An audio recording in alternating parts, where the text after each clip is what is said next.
what turned me off of Earthbound. You know, maybe it's just because I played all these really heavy games that I really enjoyed, you know, fantasy and escapism. But I just never really could get quite into Earthbound to make a compelling case of it. And the idea of just telling the story of this little kid, it just didn't appeal to me. I don't know why, it just didn't. So I don't know that I put it in top 10, but I think it's worthy of consideration. Let's put it that way. Oh yeah, I mean the thing is that Super Nintendo was an RPG powerhouse. I freaking love Earthbound, but I would put Chrono Trigger and Final Fantasy 3 ahead of it easily. Yeah, so I don't think there's any doubt. So close, if I'm going to put, if I'm putting top 10, then I got to think about how many RPGs I'm going to have, and I'm already starting to get pretty heavy. I'll have a few. Yeah. By the way, go buy it on Wii U. Beer. There you go. So, and then lastly, we've got one of our new commenters, Aaroni, who makes an interesting case for a game that I doubt that you and I would have put on this list, but we need to make an argument for it because I thought it was a cool contribution. Yoshi's Island. Super Mario World 2. Yes. Just talked about that a little bit. Yep. So tell me why that needs to be there. So I am not a huge fan of this game. You know what? You were just talking about games that you don't necessarily like a lot or love, but you respect. That's exactly how I feel about this game. Yeah. I remember picking it up because I read about Nintendo Power back in the day, and it's like, ooh, this looks different and it's interesting, and it's certainly all those things. But at the same time, I don't know, it's just kind of hard for me to get into in certain ways. Maybe it was the crying baby Mario. Maybe it's the fact that it was a Mario game without really Mario in it. Yeah. The crying baby Mario, and that was mentioned several times during the analysis, is pretty grating, I have to say. Yeah, it's pretty terrible. But all that said, it is definitely unique. Yes. Especially for the time. Yes. I think Miyamoto went out on a limb by making Yoshi the star. Yeah. And adding those new mechanics, throwing him completely into a Mario game that you never had before. The jumping is very different. The tongue and egg throwing is very different from anything Mario did before. Yeah. I think it's definitely a great game. Not one of my favorites. But is it one of the best? Is it one of the 10 best? Yeah. Is it one of the 10 best? I'd put it right outside the 10 best. Yeah, I probably would too. I'd probably put it outside the top 20 of my favorites.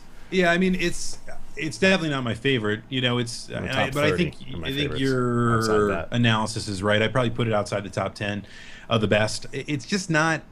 It's weird to play a Mario game that doesn't star Mario, and I know that sounds weird, but I'm not talking about like Super Mario 2 where you could play as different characters, right? Mm-hmm. I mean, like actually you don't play as Mario, and I don't know. I thought having Yoshi be the central focus on it all is cool, a lot of fun, and like you said, they did go out on a limb with that. I like that idea. I think it's cool they go out on a limb with it.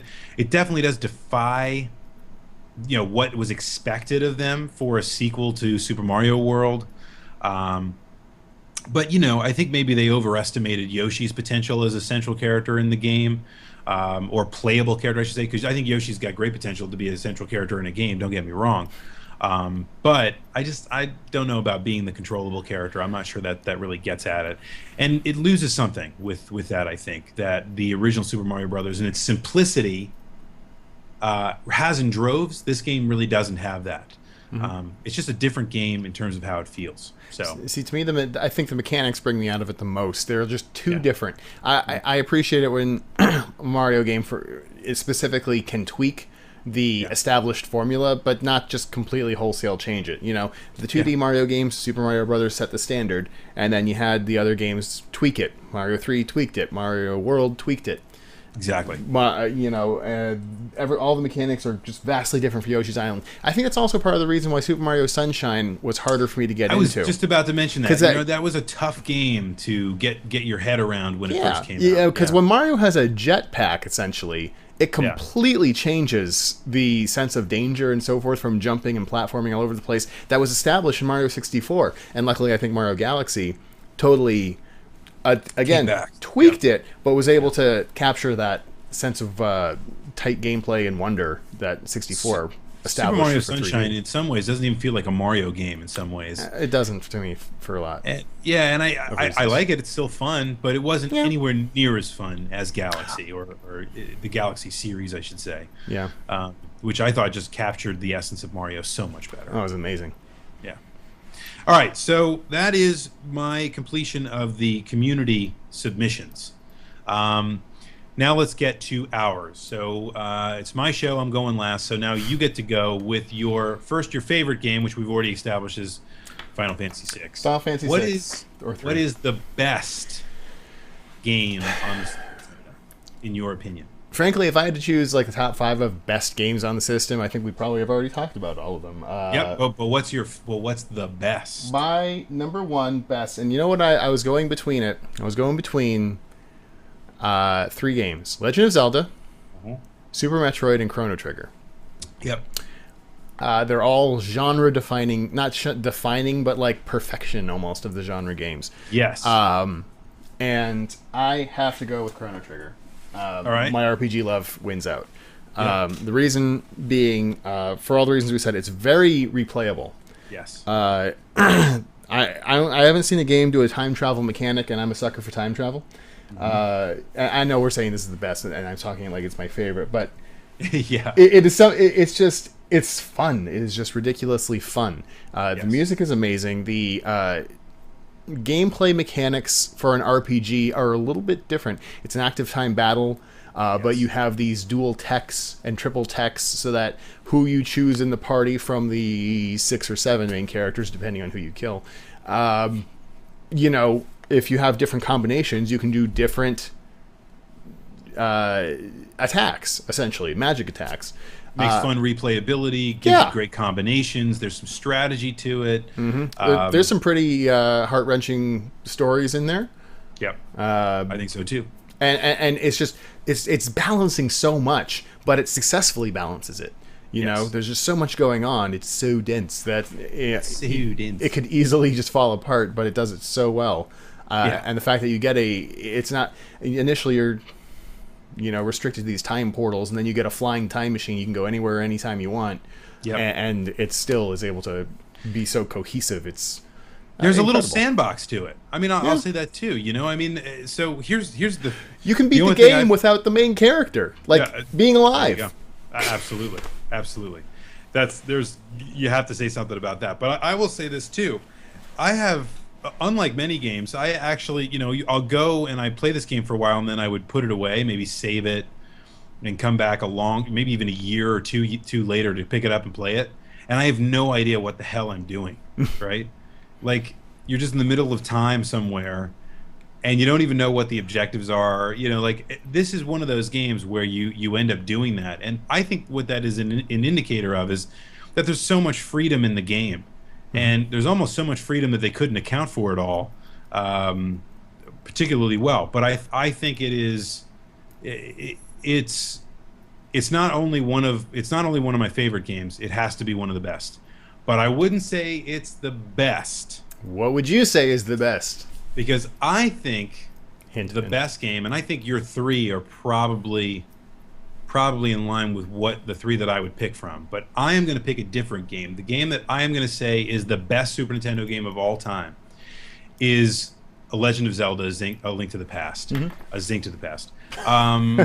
It's like you actually just take Tums all day. It's delicious. With all that wine. No, I think A Link to the Past, which is my favorite Zelda game as well.